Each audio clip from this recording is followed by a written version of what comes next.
اللہ رب العزت قرآن مجید میں ایک آیت کو 2 مرتبہ کوڈ کرتے ہیں اور فرماتے ہیں انما اموالکم و اولادکم فتنہ واللہ عندہ اجر عظیم۔ بے شک تمہارا مال اور تمہاری اولاد یہ دونوں چیزیں تمہارے لیے فتنہ ہیں۔ حالانکہ اگر سوچا جائے تو اولاد جیسی نعمت کوئی نہیں، حلال مال جیسی نعمت کوئی نہیں، لیکن قرآن نے ان دونوں چیزوں کو فتنہ قرار دیا ہے۔ اس کے پیچھے وجہ کیا ہے؟ اس کے پیچھے سبب کیا ہے؟ ان وجوہات اور ان اسباب کو ذکر کرنے سے قبل آپ یہ بات توجہ سے سمجھیے گا کہ یہ جو لفظ بولا اللہ نے کہ فتنہ ہے، یہ فتنہ کیا ہوتا ہے؟ فتنے کی انگریزی زبان میں جو اس کے مترادف الفاظ آتے ہیں وہ ہیں ٹیسٹ کرنا، کسی چیز کو ٹرائل کرنا، اور اردو میں آپ کہتے ہیں آزمانا، جانچنا، پڑتال کرنا اور پرکھنا۔ یہ فتنے کے معانی قرآن مجید میں اللہ تعالیٰ نے آزمائش کے لیے 4 لفظ استعمال کیے، 4 الفاظ۔ انتہائی علمی اور اہم نقطہ بتانے جا رہا ہوں، اس کو سن کے ہی فتنے کی وضاحت ہمارے ذہنوں میں بیٹھے گی۔ آزمائش کے لیے قرآن نے 4 لفظ استعمال کیے۔ پہلا لفظ امتحان۔ یہ امتحان بھی آزمائش ہوتا ہے، لیکن امتحان ایسی آزمائش کو کہتے ہیں جو بڑی نرمی سے اور آسانی سے کی جاتی ہے، اور امتحان ایسی آزمائش کو کہتے ہیں کہ جو پیچھے سبق پڑھایا تھا، پیچھے تعلیم دی تھی، اس کو چیک کرنا ہوتا ہے کہ جو اس کو سبق پڑھایا اس میں یہ کتنے پانی میں ہے۔ یہ امتحان ہوتا، جیسا کہ اللہ صحابہ کے بارے میں کہتے ہیں اولئک الذین امتحن اللہ قلوبہم للتقوی۔ یہ صحابہ وہ ہستیاں ہیں کہ اللہ نے ان کے دلوں کا امتحان لیا تھا تقوی کے سبجیکٹ میں، ان کا تقوی چیک کرنے کے لیے۔ دوسرا اور تیسرا لفظ استعمال کیا قرآن نے آزمائش کے معنی کے لیے، وہ ہے بلاء اور ابتلاء۔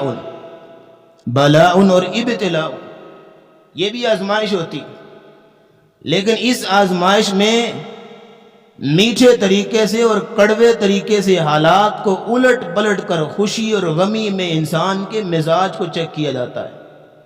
یہ ایسی آزمائش ہوتی، جس طرح کہ باب ابراہیم کے بارے میں کہا نا وَإِذِ ابْتَلَىٰ إِبْرَاهِيمَ رَبُّهُ بِكَلِمَاتٍ، وہاں پہ لفظ ابتلا بولا کہ امتحان لیا، آزمایا ابراہیم کو اس کے حالات کو الٹ پلٹ کر۔ چوتھا اور آخری لفظ ہے آزمائش کا، وہ ہے فتنہ۔ اور فتنہ ایسی آزمائش ہوتی ہے شیخ کہ اس کے اندر انسان کو آزمایا جاتا ہے اس چیز کے ذریعے سے جو انسان کو بڑی محبوب ہوتی ہے، بڑی مرغوب ہوتی ہے اور بڑی پسندیدہ ہوتی ہے، اس کے ذریعے سے اس کو آزمایا جاتا ہے۔ جیسے کہ یہاں کہا انما اموالکم و اولادکم فتنہ، مال بھی انسان کو بڑا مرغوب ہوتا ہے، وہ کسی بھی صورت میں اندر ہو، اور اولاد بھی بڑی پسندیدہ اور محبوب ہوتی ہے۔ ان دونوں چیزوں کے ذریعے سے اللہ جب آزماتے ہیں تو اسی لیے کہا انما اموالکم و اولادکم فتنہ۔ یہ آپ نے انتہائی بنیادی بات سنی فتنے کے حوالے سے۔ تین باتیں اور سن لیں، انتہائی غور طلب۔ پہلی بات جو امام جرجانی رحمہ اللہ نے کہی فتنے کے بارے میں، اس نے کہا فتنہ پتہ کیا ہوتا ہے؟ اس نے کہا ما یبین به حال المرء من الخیر والشر۔ فتنہ ایسی چیز کو کہتے ہیں کہ جس سے انسان کے مزاج کا پتہ چلتا ہے، جس سے انسان کی حالت کو دیکھا جاتا ہے، جس سے انسان کے ٹیمپرامنٹ کا پتہ چلتا ہے۔ یہ فتنہ ایک ایسی چیز ہے، انسان کو پرکھا جاتا ہے، یہ خوشی میں کیسا ہے اور غمی میں کیسا ہے، اس کے حالات کو چیک کیا جاتا ہے۔ دوسری بات جو امام مناوی نے کی رحمت اللہ علیہ، وہ کہتے ہیں کہ فتنہ ایسی چیز ہوتا ہے وَهِيَ مُعَامَلَةٌ الَّتِي تُظْهِرُ أُمُورُ الْبَاطِنَةِ۔ فتنہ ایک ایسی چیز ہے کہ جو انسان کے اندر کے حقائق کھول کے بیان کرتا ہے۔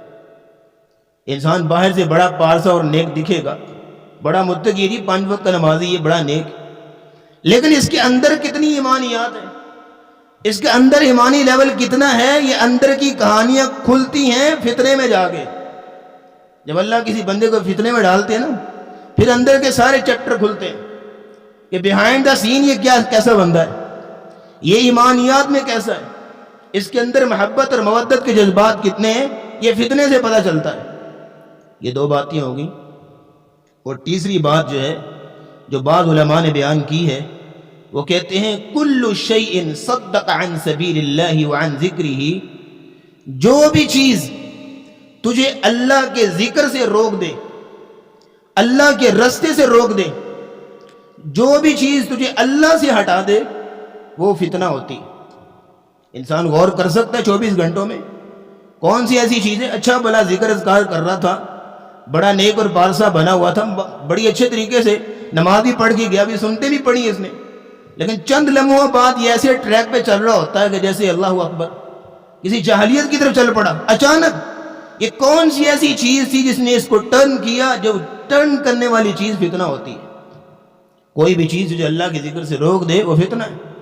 تو یہ 3-4 باتیں آپ نے سنی فتنے کے حوالے سے، یہ ساری چیزوں کو اپلائی کریں، مال پہ بھی اور اولاد پہ بھی، اور یہ چاروں چیزیں پائی جاتی ہیں دونوں چیزوں کے اندر۔ مال بھی یہی فتنہ، آزمائش، مال جو ہے وہ آزمائش بھی ہے تمہارے لیے۔ مال ایسی چیز ہے کہ جسے انسان کے مزاج کا پتہ چلتا ہے، مال ایسی چیز ہے جسے انسان کے اندر کے حقائق کھلتے ہیں۔ غریب تھا، پلے کچھ نہیں تھا تو نیک تھا، نمازی بھی تھا، آج مال مل گیا تو ایسی ایسی جگہوں پہ جا رہا ہوتا ہے، ایسی محفل اٹینڈ کر رہا ہوتا ہے جو اس کی شان کے لائق نہیں ہوتی۔ یہ مال پر جب مال آتا ہے پھر پتہ چلتا ہے اس کے اندر ایمانیات کتنی۔ اور مال ایسی چیز ہے انسان کو اللہ کے ذکر سے روکتی ہے اور اللہ کے ذکر سے غافل کر دیتی۔ ان دونوں چیزوں کو اسلام نے، قرآن نے فتنہ قرار دیا۔ اچھا ایک اور نقطہ یہاں پہ، پھر انشاءاللہ اس اسباب کی طرف چلتے ہیں کہ اللہ نے مال اور اولاد کو فتنہ کیوں کہا۔ انتہائی اہم بات کہ اللہ رب العزت نے مال اور اولاد دونوں چیزوں کو، جو کہ انتہائی محبوب اور پسندیدہ ہوتی ہیں، فتنہ بنایا کیوں؟ یہ انتہائی امپورٹنٹ نقطہ، فتنہ بنایا کیوں ہے؟ اس کا جواب اللہ دیتے ہیں سورہ آل عمران کی آیت نمبر 179 میں۔ اللہ کہتے ہیں ما کان اللہ لیذر المؤمنین علی ما انتم علی۔ اللہ تعالیٰ مومنوں کو یا انسان کو کسی ایک حالت پہ نہیں رکھتے، کسی ایک حالت پہ نہیں رکھتے۔ اللہ رب العزت، کوئی بندہ خوشی اس کو ملی ہے تو یہ نہیں کہ پوری زندگی وہ خوشی رہے، کبھی غم کا منہ نہیں دیکھے گا۔ ایک انسان دکھی ہے تو پوری زندگی دکھی میں رہے گا، کبھی وہ سکھ کا منہ نہیں دیکھے گا، نہیں۔ اللہ ایک حالت پہ نہیں رکھتے کسی کو۔ وجہ کیا ہے؟ کہا حتی یمیز الخبیث من الطیب، تاکہ جو پاک بندہ ہے اور ناپاک بندہ ہے چھانٹی ہو جائے کہ مومن کون ہے، اللہ والا کون ہے اور منہ کا مسلمان کون ہے، ذرا چھانٹی ہو جائے، یہ پرکھنے کے لیے، یہ آزمائش کرنے کے لیے۔ اور اللہ کہتے ہیں سورہ عنکبوت میں فرمایا وَلَقَدْ فَتَنَّ الَّذِينَ مِن قَبْلِهِمْ، ہم نے پچھلے لوگوں کو بھی آزمایا تھا. یہ تم سے پہلے کتنے لوگ گزر گئے آدم تک، ہم اللہ کہتے ہیں ہم نے ان کو بھی آزمایا. فتنہ، فتنوں میں مبتلا کیا ہم نے ان کو بھی. یا اللہ کیا ہوا پھر؟ تو اللہ کہتے ہیں فَلَيَعْلَمَنَّ اللَّهُ الَّذِينَ صَدَقُوا وَلَيَعْلَمَنَّ الْكَاذِبِينَ. ان میں جھوٹا کون تھا اور سچا کون تھا ہم نے سب کو دیکھ لیا، کون سچا تھا اور کون جھوٹا. اور اللہ نے تمہیں یہ زندگی دی ہے، یہ زندگی نہیں ہے اصل میں. تمہیں غلطی لگی کہ تم اس کو زندگی کہتے ہو. ناٹ، یہ زندگی نہیں ہے. یہ کیا ہے پھر؟ یہ زندگی تم گزار رہے ہو، یہ کیا چیز ہے اصل میں؟ یہ اصل پتہ کیا چیز ہے؟ الذی خلق الموت والحیات لیبلوکم ایکم احسن عملا. یہ چیز ہے کہ تمہیں دنیا میں بھیجا تو ایک موقع دیا، اپرچونٹی دی. کس چیز کے لیے؟ تاکہ ذرا تم دکھاؤ تو صحیح کہ تم کیسے انسان ہو. ذرا ہمیں بتاؤ تو صحیح تم کیسے ہو، تمہارے مزاج کیسے ہیں. تمہیں اللہ نے یہاں زندگی نہیں بلکہ یہ دنیا جو ہے وہ ایک ٹریک ہے اور پلیٹ فارم ہے جس پہ چلتے ہوئے تم نے دکھانا ہے اپنے آپ کو کہ تمہارا مزاج کیسا ہے، تم کیسے انسان ہو. یہ اللہ رب العزت یہ دیکھنا چاہتے ہیں. اب اس آیت نے بڑے واضح انداز میں بیان کر دی. الذی خلق الموت، سورہ ملک کی آیت نمبر 2، الذی خلق الموت والحیات لیبلوکم ایکم احسن عملا. اللہ نے انسان کی نہ زندگی بے مقصد رکھی ہے نہ موت بے مقصد رکھی ہے. موت کا بھی ایک مقصد ہے اور زندگی کا بھی ایک مقصد ہے. یہ اللہ نے دنیا میں بھیجا ذرا دکھاؤ تم کیسے انسان ہو. تمہیں کان دیے ہیں، یہ تمہیں کان لگا دیے، جاؤ ذرا اتنا تمہیں ٹائم ہے، جاؤ دکھاؤ تم کان کیسے استعمال کرتے، کن کن کاموں میں لگاتے. یہ آنکھ دی تم نے، ہم نے آنکھ دی تمہیں، ذرا جاؤ نا، یہ اتنا ٹائم تمہیں دیا، ذرا دکھاؤ تمہیں آنکھیں کہاں کہاں استعمال کرتے ہو. اور پھر لیبلوکم ایکم، سبحان اللہ وبحمدہ، ایکم، کون ہے تم میں سے جو ان آنکھوں کا صحیح ترین استعمال کرے. ایکم، من، کون ہے تم میں سے جو ان کانوں کا صحیح ترین استعمال کرے گا. اللہ اس بندے کو دیکھنا چاہتا ہے. یہ مقصد ہے، یہ آزمائش ہے. تو اس لیے یہ زندگی نہیں بلکہ ایگزامینیشن ہال ہے. یہ کمرہ امتحان ہے دنیا جو ہے. We all are in the examination hall and Allah is an examiner watching us. اور اللہ ممتحن ہے، امتحان لے رہا ہے تمہارا، تمہیں دیکھ رہا ہے کہ تم کیا کر رہے ہو. جب موت آئے گی پھر کیا ہوگا؟ ٹائمز اپ، وقت ختم ہو گیا پرچے کا. اب کیا ہے؟ اب رزلٹ آئے گا. اور رزلٹ میں کس طرح کی سخت قسم کی مارکنگ ہوگی آپ کو پتہ ہے؟ فَمَن يَعْمَلْ مِثْقَالَ ذَرَّةٍ خَيْرًا يَرَهُ وَمَن يَعْمَلْ مِثْقَالَ ذَرَّةٍ شَرًّا يَرَهُ. چھوٹی سی چھوٹی تمہاری پرفارمنس کو کوڈ کیا جائے گا، وہاں پہ مارک کیا جائے گا. تو یہ ایک انتہائی اہم نقطہ جو آپ نے سنا کہ اللہ نے مال اور اولاد کو فتنہ بنایا. کیوں؟ آزمائش کے لیے، تمہیں پرکھنے کے لیے. یہاں تو اللہ نے صرف آزمائش کہا نا، فتنہ کہا نا. قرآن مجید میں ایک اور جگہ پہ سورۃ التغابن کی آیت نمبر 14 میں، وہاں پہ اللہ کہتے ہیں ان من ازواجکم واولادکم عدوا لکم، تمہاری بیویاں اور تمہاری اولادیں تمہاری دشمن ہیں. وہاں پہ دشمن کا ان من ازواجکم واولادکم عدوا لکم فاحذروہم، بچ کے نہیں ہونا کنو، فاحذروہم، محتاط نہیں. تو یہاں ایک انتہائی اہم نقطہ ایک اور سن لیجئے کہ کیوں قرار دیا گیا مال کو بھی اور اولاد کو بھی فتنہ. پہلی چیز، مال فتنہ کب بنتا ہے؟ جب اس کے اندر 6 چیزیں آتی ہیں. جس بندے کے مال میں 6 چیزیں آ گئی، مال اس کے لیے فتنہ ہے. یعنی کہ اس کا مال اس کو اللہ کے دین سے اور اللہ کے ذکر سے روک دے گا. پہلی چیز کیا ہے؟ جب مال اولین ترجیح بن جائے، جب مال ٹاپ پرائرٹی بن جائے، اس وقت مال فتنہ ہوتا ہے. میں آپ کو 1-2 ڈیمو دوں گا. مثال کے طور پر اگر ایک لڑکا ہو جو کہ جوانی کی دہلیز پہ قدم رکھ رہا ہے، لڑکپن سے جوانی کی طرف سفر کر رہا ہے اور ہے بے روزگار اور نکٹو، یا پورا جوان بندہ کہہ لیں 30-40 سال کا ہو لیکن ہو بے روزگار اور نکٹو ہو، تو گھر والے پتہ کیا کہتے ہیں اسے؟ صبح و شام اس کو ٹارچر کریں گے، صبح و شام اس کو 4-5 سناتے رہیں گے، اس کی انسلٹ کرتے رہیں گے تاکہ اس کو سمجھ آ جائے، اس کو عقل آ جائے، کوئی کمائی کرنے والا بن جائے. اور اسی لڑکے کے بارے میں اور اسی جوان کے بارے میں محلے کے حاجی صاحب آ کے کہہ دے نا او پا رشید منڈا تیرا نماز نہیں پڑھتا اینو سمجھایا کر، تو اس وقت پتہ کیا کہتا ہے، وہ چھڈو جی کون نہیں، بچہ ہے ابھی، کون نہیں، اللہ ہدایت دینے والا ہے، ابھی عمر ہی کیا ہے اس کی۔ ذرا چیک کریں دونوں صورتوں میں لہجہ اور انداز چیک کریں۔ اور بالکل اسی طرح اگر کسی فائنینشلی ویک بندے کا رشتہ آ جائے نا تو ٹھکرا دے گا کہ میری بیٹی کو کھلائے گا کہاں سے۔ ٹھیک ہے آپ نہیں کسی کو دینا چاہتے ایسے بندے کو جو کہ فائنینشلی ویک ہے، آپ کا اپنی چوائس ہے، لیکن سیکنڈ سائڈ پہ اگر فائنینشلی اسٹرانگ بندہ مل جائے ویل سیٹلڈ تو جٹ سے جو ہے وہ رشتہ قبول کرے گا۔ اور اگر کوئی کہہ دے کہ وہ بے نماز اور بے دین ہے اور پرلے درجے کا اس کو ایمان نہیں آتا، عبادات کا نہیں پتا، آپ اس کو جو اپنا داماد بنانے جا رہے ہیں تو اس وقت پتا کیا کہتے ہیں، کوئی نہیں جی اللہ ہدایت دینے والے، آج نہیں تو کل پڑھنا شروع کر دے گا نماز پڑھنے میں کون سی دیر لگتی، کوئی نہیں اللہ ہدایت دے گا۔ اور بھائی جو اللہ ہدایت دے سکتا ہے وہ اللہ روزی نہیں دے سکتا۔ یہ فرق ہے پرائورٹیز میں۔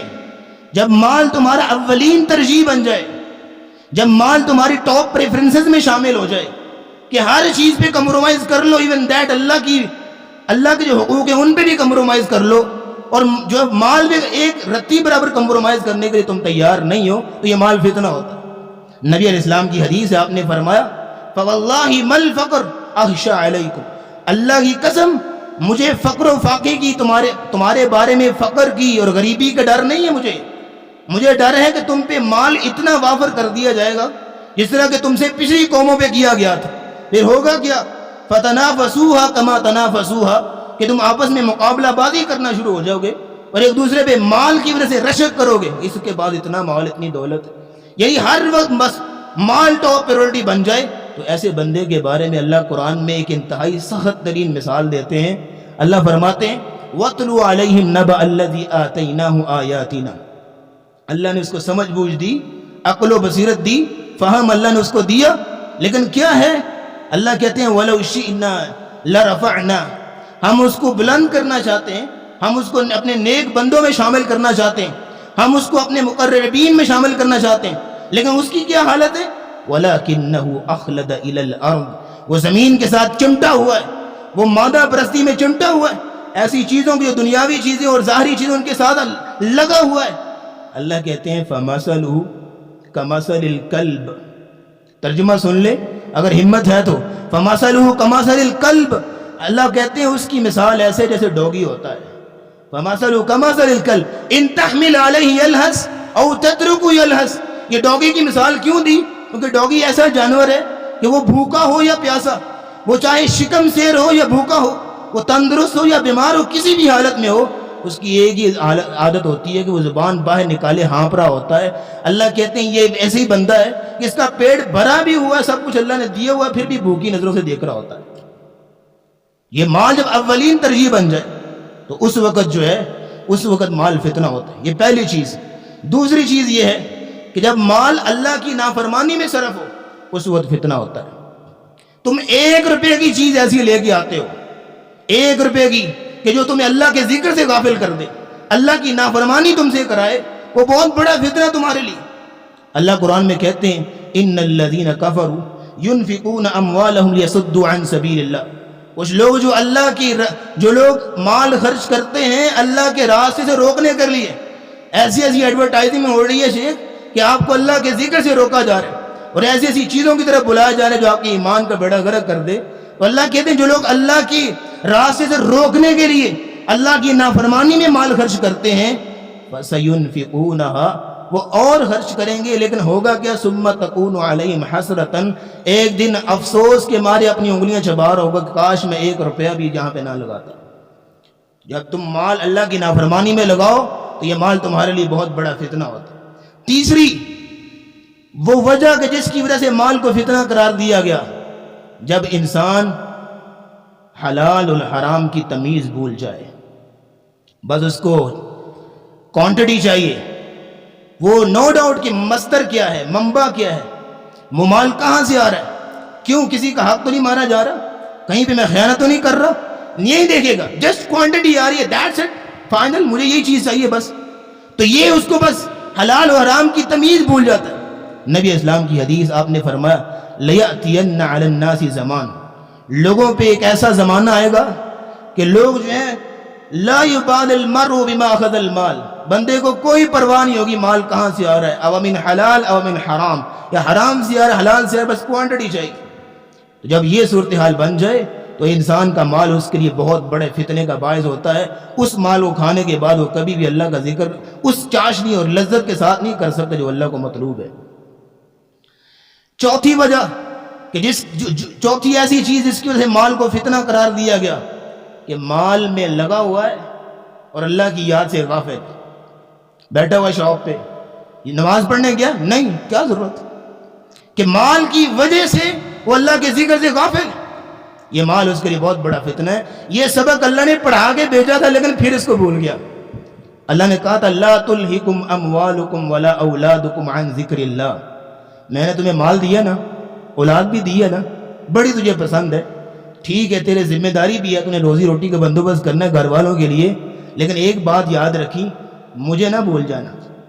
لا تلہکم، اللہ کہتے ہیں مجھے نہ بھول جائیں، کہیں مال میں لگا ہے، اولاد میں لگا ہوا تو مجھے بھول ہی گیا تو، جب تمہیں مال میں لگا ہوا ہے تجھے پتہ نہیں چلا تیری عصر کی نماز رہ گئی، میں تو اپنے رب کے ساتھ جا کے ملاقات کرنی تھی، اپنے رب کے ساتھ جا کے ملنا تھا، تجھے تو یہ بھول ہی گیا، تو اپنے رب سے بھول گیا۔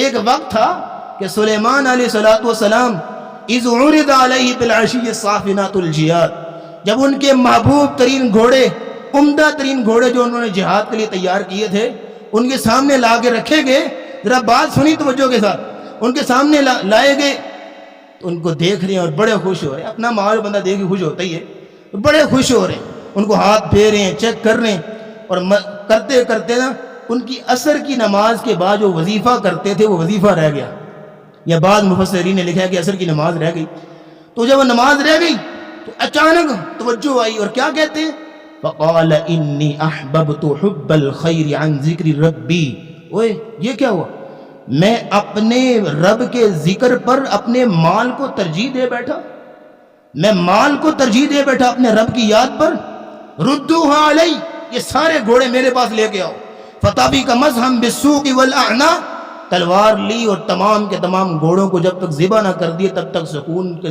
چین نہ لیا کہ ان گھوڑوں کی وجہ سے، اس مال کی وجہ سے میں اپنے رب کے ذکر سے غافل ہوا، یہ مال اس لائق نہیں ہے کہ میں اس کا مالک بنوں۔ یہ سلف اور ان کی انداز، یہ ان کی سوچیں اور ان کی فکریں، اور جو بندہ مال میں مصروف اور اللہ کی یاد سے غافل، یہ مال بہت بڑا فتنہ اس کے لیے۔ پانچواں وہ سبب کہ جس کی وجہ سے مال کو فتنہ قرار دیا گیا، جب تمہارے مال میں یہ دو چیزیں ہوں، ریاکاری اور تکبر، یہ دو چیزیں آ گئیں، مال بہت بڑا فتنہ ہے۔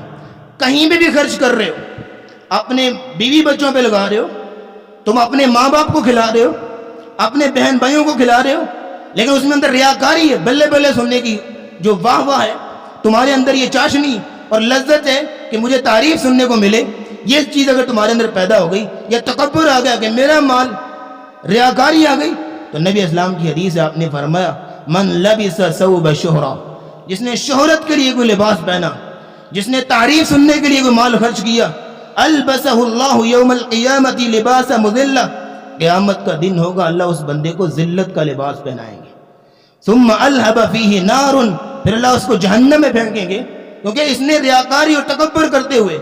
ایک وہ بھی تھا کہ جس نے تکبر، اللہ نے مال تو دیا لیکن تکبر کرنے لگ گیا، قارون کا واقعہ آپ نے سنا ہوا ہے، مال اس کو اللہ نے بہت دیا تو لوگوں نے کہا لا تفرح، یہ تکبر نہ کر، یہ غرور نہ کر، لا تفرح، ایسا نہ کر، ان اللہ لا يحب الفرحین، اللہ تکبر کرنے والوں کو پسند نہیں کرتا۔ یہ لوگوں نے اس کو سمجھایا بھی اور کہا وَأَحْسِن كَمَا أَحْسَنَ اللَّهُ إِلَيْكَ، جس طرح اللہ نے تمہارے ساتھ اچھائی کی ہے تم بھی لوگوں کے ساتھ اچھائی کیا کر، وَلَا تَبْغِ الْفَسَادَ فِي الْأَرْضِ، زمین میں فساد مت پلا، اور آگے کیا کہتے ہیں لوگ اس کو وَلَا تَنْسَ نَصِيبَكَ مِنَ الدُّنْيَا، دنیا کے اندر جو تمہارا حصہ ہے وہ مال و دولت وہ نہ بھول، لیکن تکبر نہ کر، غرور نہ کر۔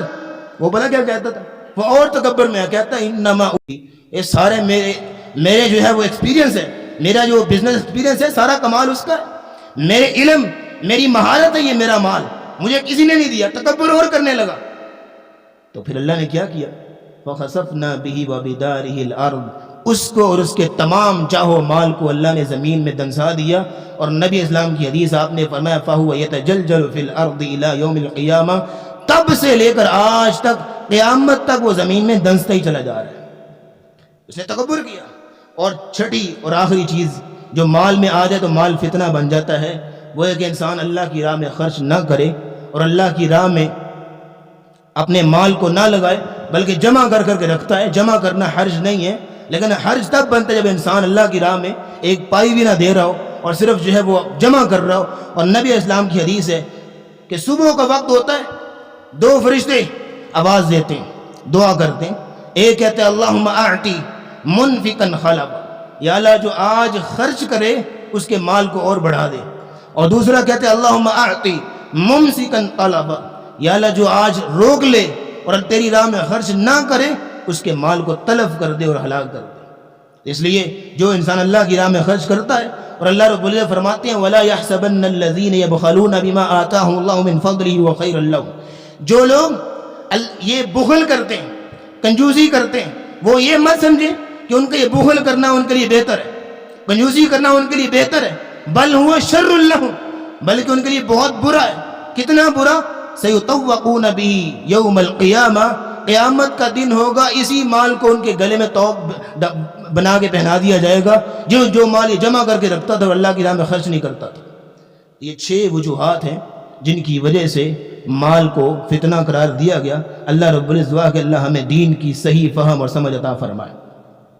آخری نقطہ کہ اولاد کب فتنہ ہوتی ہے, وہ ایک ہی وجہ ہے, جب اولاد تمہارے دین میں رکاوٹ بنے, جب اولاد تمہاری اللہ کی اطاعت کرنے میں, دین پہ چلنے میں رکاوٹ بنے, تو اس وقت تمہارے لیے اولاد بہت بڑا فتنہ ہوتی ہے. عبداللہ ابن عمر رضی اللہ تعالی عنہ ایک دن بیٹھے ہیں اور نبی علیہ السلام کی حدیث سنا رہے ہیں. کہتے ہیں نبی علیہ السلام نے فرمایا لا تمنعوا اماء اللہ مساجدہ, اللہ کی بندیوں کو, عورتوں کو مسجد میں آنے سے نہ روکو. یہ نبی علیہ السلام کی حدیث ہے. اگر عورتیں مسجد میں آنا چاہیں ان کو آنے دو. یہ نبی اسلام کی حدیث سنا رہے عبداللہ ابن عمر. پاس میں ان کا بیٹا بیٹھا ہوا تھا بلال, اس کا نام تھا بلال. کہنے لگا ہم تو روکیں گے تاکہ فتنہ نہ پھیلے, ہم تو روکیں گے. جٹ سے اٹھے اور ایک زوردار تھپڑ لگایا اپنے بیٹے کے منہ پہ اور کہا میں تجھے نبی اسلام کی حدیث سنا رہا ہوں, تم کہتے ہو ہم روکیں گے, تمہاری جرت کیسی ہوئی سرتاج رسول کے فرمان کے آگے بولنے کی. اور مسند احمد کی حدیث ہے کہ فما کلمہ عبد اللہ حتی مات, موت تک, اپنے مرنے تک کبھی بھی اپنے بیٹے سے کلام نہ کیا. کہ جب تمہاری اولاد تمہارے دین میں رکاوٹ بنے وہ تمہاری اولاد نہیں. یہ کس نے کہا؟ قرآن نے. تمہاری اولاد تمہارے دین میں رکاوٹ بنے وہ تمہاری اولاد نہیں ہے. قرآن میں اللہ کہتے ہیں حضرت نوح علیہ السلام جب طوفان آیا تو بیٹے کو کہا آجا میری کشتی میں, یا بنی ارکب معنا, میری کشتی میں آ جائے تو بچ جائے گا, وغیرہ ڈوب جائے گا. تو بیٹا پتہ کیا کہتا ہے؟ کہتا ہے قال سآوی الی جبل یعصمنی من الماء, وہ پہاڑ, میں پہاڑ پہ چڑھ لوں گا, پہاڑ تک تو طوفان نہیں آنے والا نا. تو اللہ نے کہا لا عاصم اليوم من امر اللہ, آج اللہ کے امر سے, اللہ کے عذاب سے آج کو نہیں بچ سکتا. بڑی منت کی بیٹے کی, لیکن نہیں مانا وہ. وحال بینہم الموج فکان من المغرقین, ایک موج آئی اور غرق کر دیا اس کو. تو جب افاقہ ہوا, سیلاب اور طوفان ختم ہوا, تو نوح علیہ السلام اللہ کے سامنے رونے لگے, کہنے لگے یا نوح کہنے لگے ونادى نوح ربہ یا رب ان ابنی من اہلی وان وعدک الحق, یا اللہ میرا بیٹا تو اس کو بچا لیتے. تو اللہ نے پتا کیا کیا؟ یا نوح انہ لیس من اہلک, یہ تیرا بیٹا نہیں, انہ عمل غیر صالح, جس کے اعمال تمہارے جیسے نہیں ہیں. چاہے تمہارا بیٹا ہے لیکن اللہ کے ہو تمہارا بیٹا نہیں ہے. جو اولاد تمہیں تو اللہ کے دین سے غافل کر دے, جو اولاد تمہیں اللہ کے دین سے روکے وہ تمہاری اولاد نہیں ہے. قرآن کا فیصلہ ہے.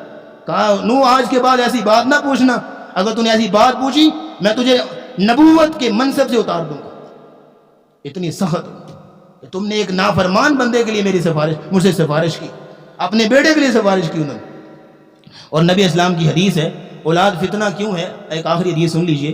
نبی اسلام نے فرمایا ان الولد مبخلۃ, اولاد کے اندر 4 خصوصیات ہوتی ہیں جن کی وجہ سے اولاد کو جو ہے فتنہ کہا گیا؟ پہلی چیز ان الولد مبخلۃ، اولاد بخل کا باعث ہوتی ہے. جیسے جو انسان اچھا بھلا چیریٹی ڈونیٹ کرتا تھا، اللہ کی راہ میں دیتا تھا، لیکن جب اولاد ہوئی تو اپنے آپ کو روکنا شروع ہو جاتا ہے. اولاد کا فیوچر نظر آ رہا ہوتا ہے، اولاد کی جو ہے وہ فیوچر پلاننگ نظر آ رہی ہوتی ہے، اس کے لیے وہ بنانا ہے وہ بنانا ہے، تو وہ اللہ کی راہ میں دینا چھوڑ دیتا ہے. تو اولاد بخل کا باعث. دوسری چیز ان الولد مجبنۃ، اولاد بزدلی کا باعث ہے. بزدلی کا باعث کیسے؟ ہر وقت اس کو فکر لگی ہوتی ہے، بچہ اگر باہر چلا جائے نا اس کو فکر ہوتی ہے پتہ نہیں راستے میں اس کو کوئی مار نہ دے، یہ کوئی پتہ نہیں کیا ہوگا اس کے ساتھ، ہر وقت اولاد کی ٹینشن اس کو لگی ہوتی ہے، تو بزدل ہو جاتا ہے انسان. اولاد بزدلی کا باعث. اور تیسری چیز ان الولد مجہلۃ، اولاد جہالت کا باعث ہوتی ہے.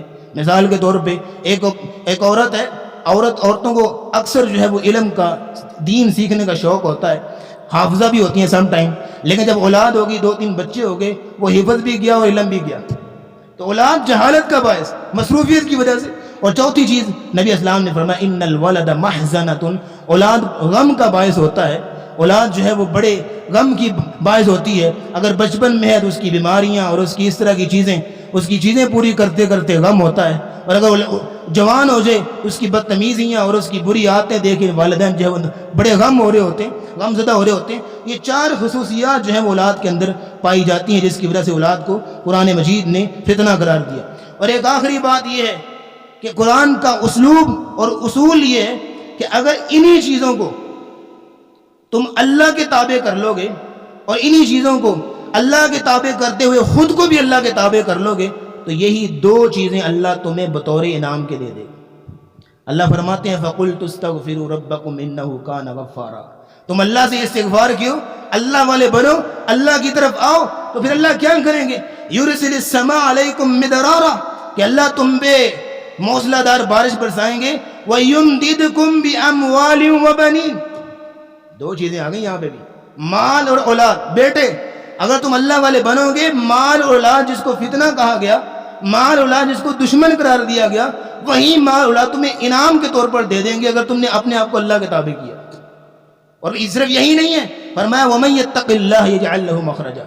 جو انسان تقوی والا بن جائے گا، اللہ اس کے لیے ہر مشکل سے نکلنے کا، اللہ تعالیٰ اس کے لیے ہر مصیبت سے نکلنے کا حل نکالیں گے اس کے لیے. وَيَرْزُقُهُ مِنْ حَيْثُ لَا يَحْتَسِبُ، اور اللہ اس کو وہاں سے رزق دیں گے جہاں اس کو گمان بھی نہیں ہوگا. شرط ایک آخری آیت اپنے پلے سے باندھ لے. پورے جمعے کے حوالے سے مال اور اولاد فتنہ قرار دیا گیا، لیکن اگر تو نے اپنے آپ کو اللہ کے تابع کر لیا، اللہ کہتے ہیں وَلَوْ أَنَّ أَهْلَ الْقُرَىٰ آمَنُوا وَاتَّقَوْا، اگر یہ سارے لوگ متقی ہو جائیں اور ایمان والے ہو جائیں، لَفَتَحْنَا عَلَيْهِمْ بَرَكَاتٍ مِّنَ السَّمَاءِ وَالْأَرْضِ، تو ہم اللہ زمینوں سے اور آسمانوں سے ایسی برکات کا نزول کریں گے جو ان کو بطور انعام کے دیں گے. لیکن اللہ کہتے ہیں وَلَٰكِن كُذِّبُوا، لیکن انہوں نے جب جھٹلایا اور میرے راستے سے روح گردانی کی اور مال کے پیچھے اور اولاد کے پیچھے بھاگے اور اللہ کو چھوڑ کے، فَأَخَذْنَاهُمْ بِمَا كَانُوا يَكْسِبُونَ، تو انہی دونوں چیزوں کی وجہ سے اللہ نے ان کی پکڑ کی. یہ خلاصہ غلام اسی آیت پہ ختم ہو جاتا ہے. مال اور اولاد جس کو فتنہ قرار دیا گیا، اگر اسی مال اور اولاد کو تم اللہ کے تابع کر لو گے تو اسی مال اور اولاد کو اللہ رب العزت تمہیں بطور انعام کے دے دیں گے. اللہ رب العزت ہمیں دین کی صحیح فہم اور سمجھ عطا فرمائے، اور اللہ رب العزت ہمیں تمام تر فتنوں میں ثابت قدمی اختیار کرنے کی توفیق بخشے، اور اللہ ہمارے ایمان کو مضبوط فرمائے. وآخر دعوانا الحمدللہ رب العالمین.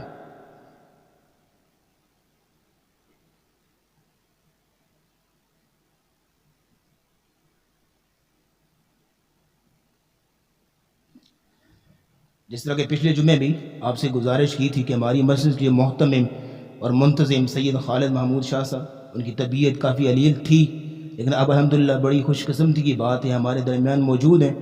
اللہ ان کے مزید کامل صحت و عافیت بخشے، اور اللہ ان کو مزید دینی کاموں کو ریزیوم کرنے کی توفیق عطا فرمائے. إن الحمد لله نحمده ونستعينه ونستغفره ونعوذ بالله من شرور أنفسنا ومن سيئات أعمالنا، من يهده الله فلا مضل له ومن يضلل فلا هادي له، ونشهد أن لا إله إلا الله وحده لا شريك له، وأن محمدا عبده ورسوله. اللهم صل على محمد وعلى آل محمد كما بارك وسلم عليه. اللهم اشف مرضانا ومرضى المسلمين، أذهب الباس رب الناس واشفي أنت الشافي، لا شفاء إلا شفاءك، شفاء لا يغادر سقما. اللهم ألبسنا لباس الصحة والعافية. اللهم اشفنا شفاء كاملا عاجلا. اللهم إنا نسألك العفو والعافية في الدنيا والآخرة، في ديننا وأهلنا ومالنا، برحمتك يا أرحم الراحمين. ربنا تقبل منا إنك أنت السميع العليم، وتب علينا إنك أنت التواب الرحيم. وصلى الله تعالى على رسوله خير خلقه محمد وعلى آله وأصحابه أجمعين برحمتك يا أرحم الراحمين.